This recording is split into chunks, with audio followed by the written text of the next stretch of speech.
Galera, antes de começar o vídeo de hoje, só quero fazer um agradecimento especial aos alunos de jornalismo da Casper Libero, Leonardo, Felipe, Júlia, Matheus e Silvio. Eles me convidaram para bater um papo sobre vilões empáticos e essa conversa me deu a inspiração para fazer o vídeo de hoje. Então, a vocês, muito obrigado por terem me inspirado.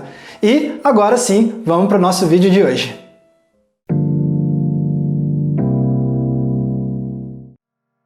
Se tem algo que ficou claro com os blockbusters dos últimos anos é que, recentemente, Hollywood se apaixonou perdidamente por vilões empáticos. Em vários filmes, vimos representações de vilões que tentam ir além do arquétipo tradicional. Em vez de serem personagens que querem fazer o mal ou dominar o mundo só porque eles querem e pronto, temos outra coisa. Temos vilões cujas motivações, objetivos ou histórias passadas são compreensíveis para nós. De uma forma ou de outra, os filmes querem que a gente entenda melhor o lado deles, mesmo que essa empatia seja momentânea e logo depois a gente continue torcendo contra eles. E quando a gente percebe que isso se tornou uma tendência, é inevitável a gente se perguntar por que Hollywood está apaixonada por vilões empáticos.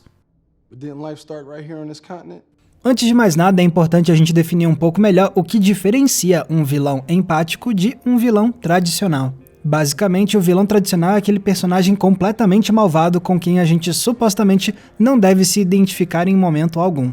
E daí vieram alguns dos melhores vilões de todos os tempos.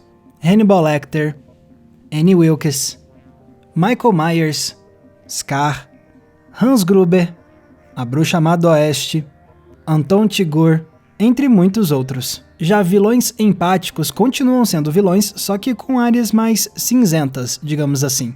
Existe algo neles que nos desperta algum tipo de empatia. Às vezes é porque eles têm uma história passada trágica, como é o caso do Magneto de X-Men. Ao vermos como ele e a família sofreram na Segunda Guerra Mundial, a gente entende melhor o ódio que ele sente no presente. Outras vezes o vilão tem um objetivo nobre. É o caso de Francis Hummel, de A Rocha, um militar que quer obrigar o governo dos Estados Unidos a pagar milhões de dólares que eles não pagaram a famílias de militares que morreram em serviço. Ou seja, a gente consegue entender as motivações desses personagens como sendo claras e até mesmo válidas.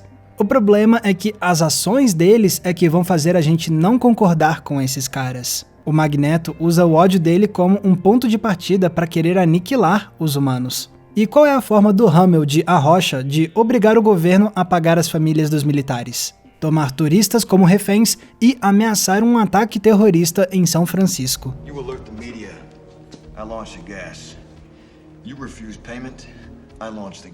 Pois bem, é esse tipo de vilão que Hollywood tem amado utilizar mais recentemente.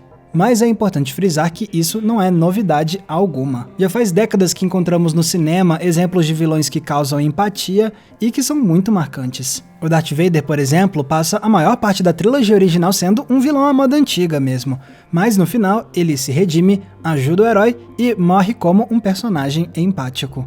Já no mundo das animações, a gente teve em Akira o icônico Tetsuo, um vilão empático tão bom que eu já fiz um vídeo inteiro só pra analisar ele. Também não tem como esquecer de Roy Batty, de Blade Runner. No começo ele parece ser somente um androide psicótico, mas no final a gente entende muito bem as razões por trás de seus atos em uma das cenas mais tocantes do cinema de ficção científica. Só que por mais que vilões empáticos não sejam novidade, hoje eles parecem estar mais na moda do que nunca. Por exemplo, já faz alguns anos que começamos a ver vários filmes terem vilões como protagonistas. Em animações, vimos Megamente e a franquia Meu Malvado Favorito fazerem exatamente isso. A motivação aqui é clara: pegar o arquétipo tradicional do super-vilão e subverter os clichês para criar personagens e momentos cômicos. Só que em ambos casos uma coisa fica clara: esses eram vilões só no nome mesmo. Com o decorrer da trama, eles viram heróis. Por quê? Porque animações americanas como essas estão sempre preocupadas com a moral que elas vão passar para o público infantil. Então é claro que elas não iam fazer o personagem principal ser malvado de verdade. As crianças precisam admirar heróis. O mesmo pode ser dito da Disney e de seus filmes recentes com releituras de vilãs clássicas, como foi com os 2 longas da Malévola e com Cruella, que vai estrear em breve. Nessas obras, as personagens ganham histórias passadas trágicas e olhamos tudo pela perspectiva delas. Só que a Disney também não quer tomar riscos e fazer a gente empatizar com vilãs de verdade. Por isso eles fazem essas personagens irem de vilãs a anti-heroínas. Elas podem ter temperamentos sombrios e fazer coisas questionáveis, mas no fundo elas são as heroínas da história. Elas até mesmo precisam enfrentar outra personagem mais cruel do que elas, que desempenham o papel de verdadeiras vilãs da trama. Bom, pelo menos foi assim com Malévola. Como Cruella não estreou ainda, não dá pra dizer com certeza que vai ser a mesma coisa. Mas sinceramente eu não acho que a Disney tomaria o risco de fazer a nova Cruella ser uma vilã realmente maligna. O que não quer dizer que todo estúdio siga esse mesmo caminho. Basta olhar para o mais recente filme do Coringa, que fez o personagem ser mais empático, mas também quis manter ele como um vilão mesmo. Entendemos por que o Coringa faz o que faz, mas não torcemos por ele. Sentimos medo dele. Mas afinal, por que Hollywood tem se interessado tanto em colocar esses vilões como protagonistas de seus próprios filmes? Para mim, é principalmente graças à insistência de Hollywood em reciclar infinitamente as propriedades intelectuais pré-existentes. E quando não se pode fazer uma continuação, uma refilmagem ou um reboot, o que é que resta? Ora, por que não fazer uma história de origem de um vilão? Aí, para ter muita bilheteria, você chama a atenção do público com vilões que já são aclamados e populares. Mas isso também precisa parecer novo o suficiente para o público não sentir que está vendo a mesma coisa de sempre. Então você propõe um outro olhar para que a gente entenda melhor a psicologia desses personagens. E quem é que não gostaria de explorar um outro lado de vilões tão icônicos? Claro, bons filmes podem sim sair dessa estratégia. Mas essa paixão por vilões protagonistas é também uma das mais recentes estratégias de Hollywood para continuar nos apresentando algo familiar de uma forma um pouquinho diferente. Só que alguns dos vilões empáticos mais interessantes dos últimos anos não são protagonistas, não são esses vilões transformados em anti-heróis. Em vez disso, eles são os antagonistas de costume. E assim eles viram o oposto dos anti-heróis. São os anti-vilões.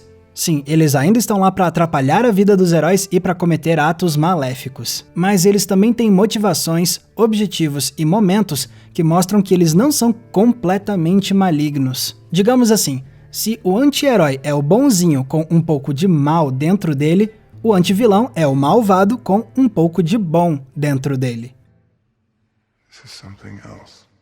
E por que anti-vilões têm sido os queridinhos de Hollywood ultimamente? Ao contrário dos vilões protagonistas que a gente citou agora há pouco, muitos desses anti-vilões eram personagens quase desconhecidos pelo grande público. Então com eles não tem necessariamente aquela motivação de chamar a nossa atenção com algo que nos pareça familiar. Pois bem, uma das principais motivações por trás desses personagens é que, em termos de roteiro, eles podem render vilões muito marcantes. A Marvel, por exemplo, passou muito tempo sendo criticada por ter filmes com vilões extremamente fracos e nada memoráveis. E então, para tentar reverter o quadro, eles começaram a apostar muito em anti-vilões. É o Killmonger em Pantera Negra, é o Thanos em Vingadores, é a Ghost em Homem-Formiga 2. Todos esses eram vilões com motivações e objetivos compreensíveis. Libertar os povos negros da opressão, cuidar dos recursos naturais do universo, parar de sentir dor física constante. E quando a Marvel percebeu que isso deu certo, principalmente com o Thanos, eles pesaram a mão ainda mais na recente série Falcão e o Soldado Invernal, que conta com a anti-vilã Karli Morgenthau. Sério, a Marvel quer muito que a gente entenda que ela é uma vilã empática. Basta olhar para os diálogos que entregam mastigadinho pra gente como ela é uma personagem complexa e com motivações compreensíveis.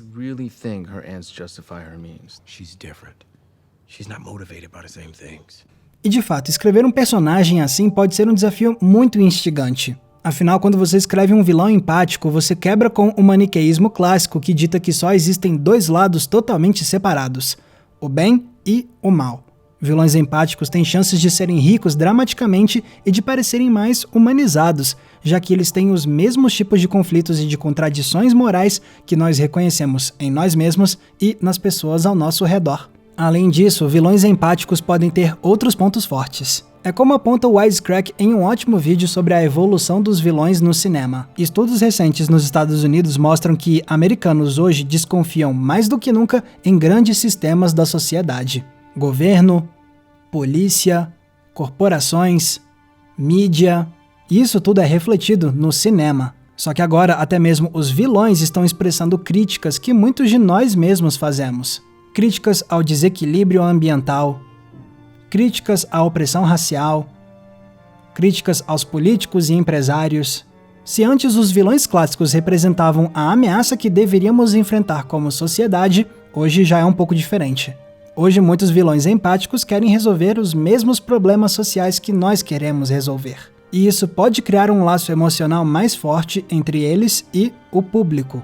Sem contar que quando vilões tentam resolver questões filosóficas com ações repreensíveis ou erradas, eles acabam convidando o público a refletir sobre esses temas. Qual é a raiz do problema? Quais soluções são morais ou não? E mesmo que a gente acabe não concordando com os métodos dos vilões, pelo menos a gente já se engajou com as ideias deles. Ou seja, vilões empáticos podem nos envolver muito emocionalmente e intelectualmente, o que aumenta as chances da gente sentir que eles foram personagens marcantes. Quer dizer então que o único jeito de criar um vilão inesquecível é fazer ele ser empático? Óbvio que não.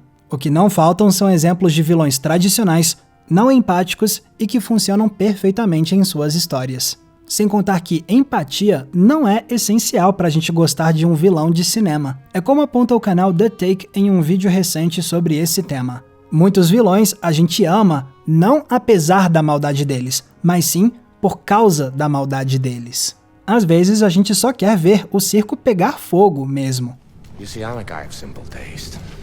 Então não é à toa que Hollywood hoje ama tanto os vilões empáticos. Eles têm o potencial de trazer muita bilheteria. Eles podem subverter as expectativas. E eles podem fazer o público se envolver com eles de uma forma muito diferente em comparação com vilões tradicionais. Claro, seria um erro achar que vilões empáticos são uma fórmula de sucesso garantida. Porque se eles forem mal desenvolvidos, você acaba ou com antagonistas totalmente esquecíveis, ou com personagens que não conseguem nos cativar nem como heróis, nem como vilões. Sim, eu tô falando de vocês, Malévola e Venom. We are Venom. Mas o que não falta também são exemplos de que, quando bem feitos, vilões empáticos podem sim se tornar alguns dos personagens mais memoráveis dos filmes. Resta então ver quais deles vão continuar nos cativando e provando o quanto a gente gosta de ver gente má nas telas do cinema. Galera, muito obrigado por terem conferido o episódio de hoje. E pessoal, se vocês querem ajudar a gente a manter o Entre Planos vivo, vocês podem se tornando apoiadores do Entre Planos no Apoia-se. Os nossos apoiadores ajudam a financiar o nosso trabalho todos os meses e para agradecer eu produzo conteúdos que são exclusivos para eles. Tem recomendação de filme toda semana, tem grupo fechado, tem live exclusiva e tem também o nosso querido Cineclube Entre Planos para a gente debater um filme por mês via videoconferência. Para conhecer todos os detalhes da nossa campanha é só clicar no link que está aqui embaixo na descrição. Lembrando também que se vocês quiserem me acompanhar nas redes sociais, é só me procurar usando os nomes que estão aparecendo aqui embaixo. E não se esqueçam, é claro, de curtir esse vídeo e se inscrever aqui no Entre Planos para não perder nenhum dos nossos episódios. Mais uma vez, muito obrigado pela audiência, um abraço e até a próxima sessão.